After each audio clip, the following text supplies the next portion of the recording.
With 13 national titles under his belt, he's had a few close calls, but luckily no real accidents. We are joined by Calgary's Ethan Barkley, a drag racing champ. Yep. And I had to ask, a sport like this, super dangerous, how on earth did you get started?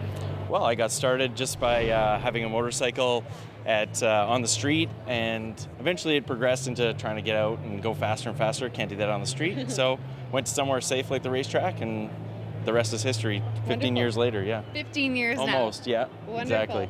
Tell us about some of the places you've gone to drag racing, and you also have a mantra with the sport. You want to get it off the streets. Exactly, yeah. That's our whole goal at the CMDRA, is to try and get people off the street onto a racetrack where it's safe. There's a controlled environment and such things. There's no dogs darting out in front of you or ladies pushing a cart across the street. So the idea is to get that racing onto a racetrack. But for me, I've raced all over Canada from coast to coast for the most part.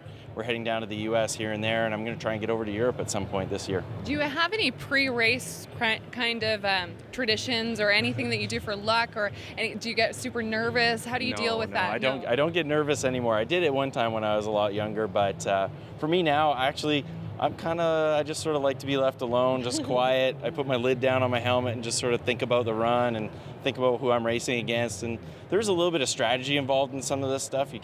Sometimes you just have to beat the other or beat the other person, not necessarily run your best of all time, because sometimes things can go wrong if you push it too hard. So you have to have a little strategy.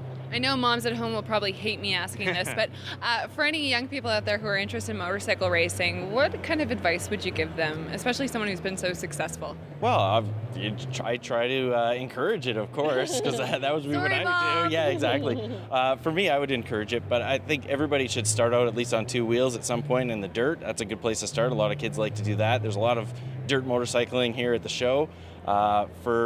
As people get older, the street, it can be a dangerous place, but I think the beauty of a motorcycle rider is they're really defensive driver at the end of the day. We all drive a car for the most part if we live in Edmonton or something. So it makes you a defensive driver or rider, and I think that ultimately makes for safer roads.